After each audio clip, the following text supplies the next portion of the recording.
in 2012, last season was my first opportunity to race a GT car. FAF Automotive Group, which is a local franchise of dealerships here in Ontario and really across Canada, had given me the opportunity to drive their car in the Canadian series. Unfortunately, I was ineligible just basically due to my ACO driver ranking, but we still did all of the events. It was a great marketing exercise for FAF. They had a lot of guests involved, and it was really good. From a competition standpoint or a driving standpoint, I really enjoyed the Porsche. It was my first time really with any GT experience, so that was kind of new.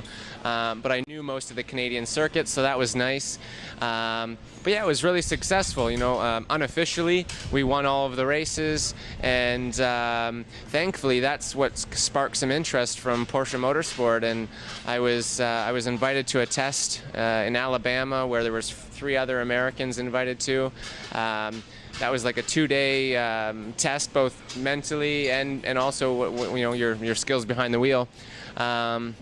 From there, I was actually sent to a second test or a shootout, which was in Vallelunga, Italy, and this was against a bunch of Europeans to compete for a Porsche scholarship.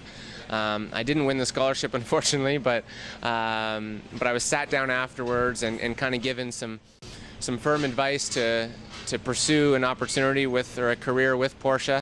To go over to Europe, spend 1 year there in the Carrera Cup Deutschland, and then come back to North America after that. So, you know, to fast forward to where we are now, it's been a season of both competing in the America Le Mans Series in the prototype, as well as over in Germany in the Porsche, and it's been difficult. They're 2 completely different animals, 2 different driving styles, and so to jump back and forth has actually been a little bit more challenging than I had expected. But the Carrera Cup stuff has been progressively getting better and better each weekend, and the America Le Mans stuff has been pretty strong also. Yeah, most recently we were at a track called Norris Ring, located in Nuremberg, Germany, a street circuit race. For me, it was the best result yet in the Porsche Cup. As I mentioned, each weekend has been getting better and better. But yeah, this past weekend I finished 8th, a grid of about 36 cars. And just to give you an idea on how close the competition is, I was like 6.5 tenths off the pole position in qualifying and put me 15th on the grid. So it's really, really tight. It's cutthroat racing, like it's nose to tail, start to finish. If you make a mistake, you know, 5 guys get on the inside of you, and you really, really got to be on top of it. So it's taught me a lot, and I'm sure I'll be more aggressive now when I get back in behind the wheel of this thing. We're here at Mosport. This is our Canadian Tire Motorsport Park. This is my home circuit. I live out 2 hours from here. I'll admit I do have a lot of laps around the place. Not so much in race cars, and definitely not in a prototype. We only come here once a year, but in street cars, and I do a lot of coaching here.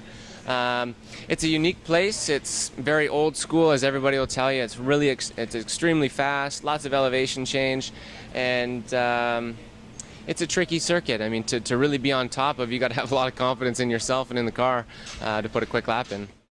I've gotten really comfortable in prototypes and the downforce cars, and my left foot when I drive a prototype, all the shifting is done on the wheel. When I got in the Porsche, I found that my left leg was actually like a little bit too strong. The pedal in the Porsche is a lot softer, the brake pedal, and so I was too aggressive and I was locking tires a lot. So I've switched now, and I'm using my right foot to brake in the Porsche and my left foot to brake in the prototype, and it's helped mentally actually to distinguish, you know, hey, I'm in a prototype today or I'm in a GT car tomorrow sort of thing, and it's been a little bit better. The results have kind of shown. The first weekend I did over there in Hockenheim, I used my left foot and I was like 15th, 16th, and lately I've been just cracking the top 10. So.